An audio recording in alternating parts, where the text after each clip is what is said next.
I want to welcome you to this announcement of the second round of grants from the Hawthorne Medical Associates Charitable Fund.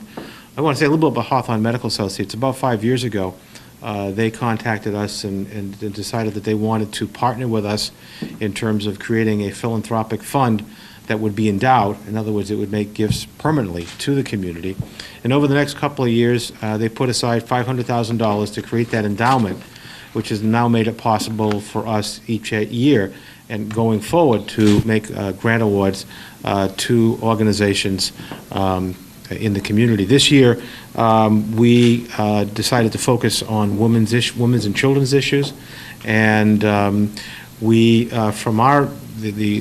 Hawthorne Medical Associates asked us to develop a list of organizations that were doing good things in the community in this area. We came up with a list. They looked at some proposals that were subsequently submitted by the organizations, and the organizations that we're going to recognize today are the result of that process. Just a little bit about the Community Foundation. We were started in 1995. We have over 167 funds and $26 million in assets, and in the last several years we've made over $10 million in grants and distributions to the community. And in the area of funds such as the Hawthorne Medical Associates Fund, we call them advised funds. We have over 30 different advised funds at the Community Foundation. These things work in the community because we have wonderful partners and wonderful leadership, and I'm very pleased that we're being joined today by the Mayor of New Bedford, Mayor Jon Mitchell. Mayor Mitchell? Great. Thanks, Greg. Well, thanks for inviting me today. I just thought it was important for me to really come over and say thanks to Craig and the Community Foundation and to Hawthorne Medical and Jim Galarick.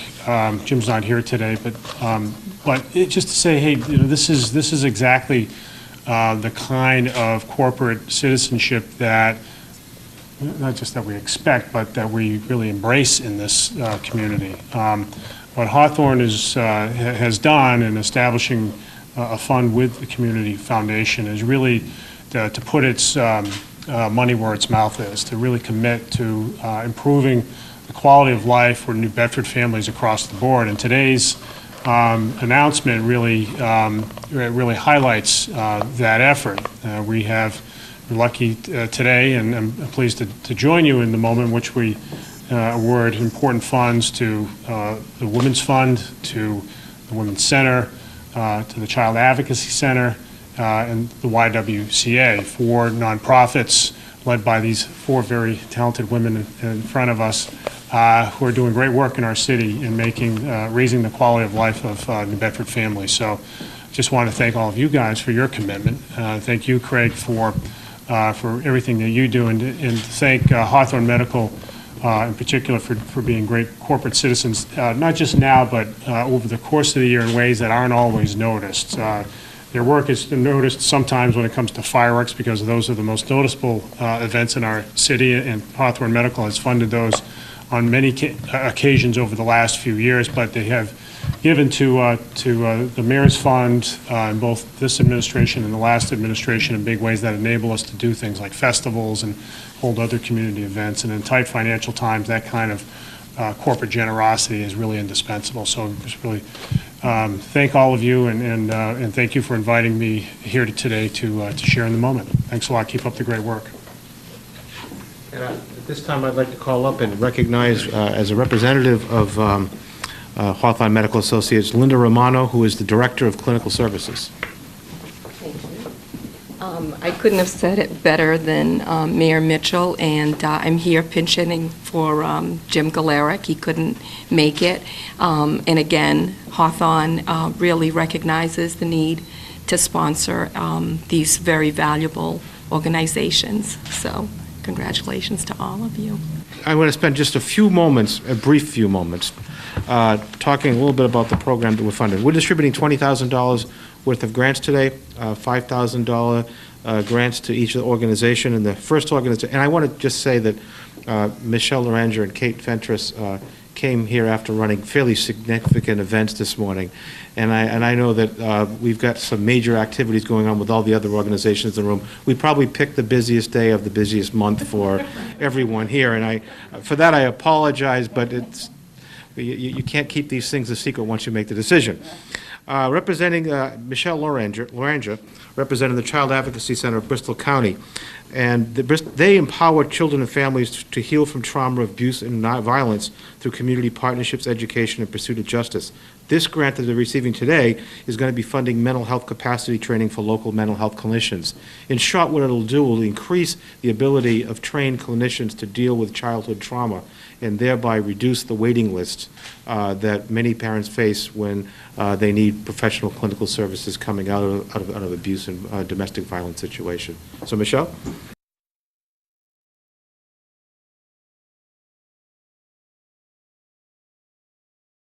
Second is the Women's Center, represented by Pamela McLeod Lima.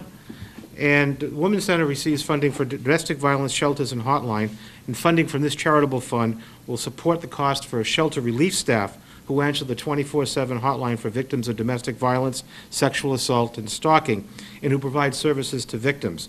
Relief staff members also help shelter residents, especially children, with their daily needs and provide advocacy to adult victims for unmet needs, including accessing financial and housing assistance. Pamela?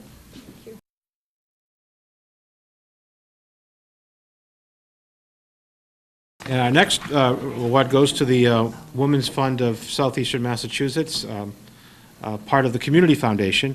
And this project is also a partnership with Bristol Community College, and that's why we're here today. But this is a new project called Life Work for Wise Women. And the goal is to enhance opportunities and financial management skills for economically challenged women through educational preparation, resulting in improved self-sufficiency, financial security, and family stability.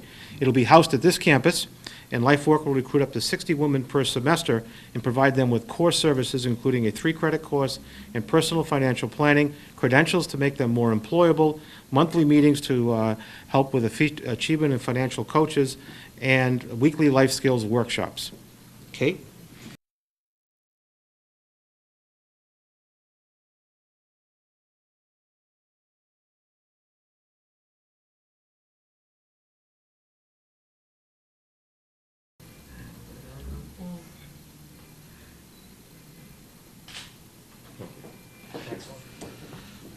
Yeah, we do a few of these a year, and we have we have the blank checks like this? well, we have this on file with Bristol County Blueprint. We just all we have to do is give them the name of the recipient and the dollar amount. A final recipient is YWCA, represented today by Gail Forts, and they're receiving a grant and they're going to use the grant for a program called Steps to Stability, which is a financial empowerment educational program for women, especially those who are homeless or at risk for being homeless. They're people who may live in shelters or low income or people seeking permanent housing. This program enables them to transform their lives through participation in educational programs and service that focuses on new beginnings and reaching financial self-sufficiency. Through Steps to Stability, the YWCA provides women with the tools they need to reach financial stability by learning skills such as managing a check account, understand budgeting, credit, healthy financial living, and property expenses. Yep.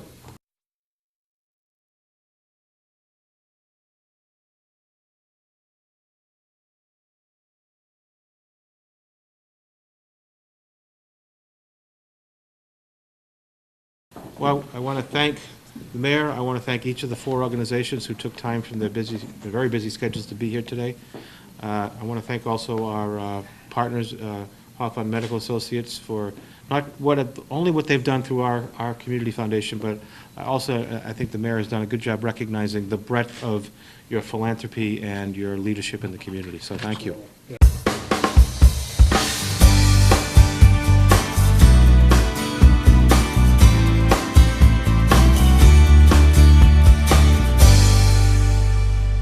Check out this chef, right? So gay.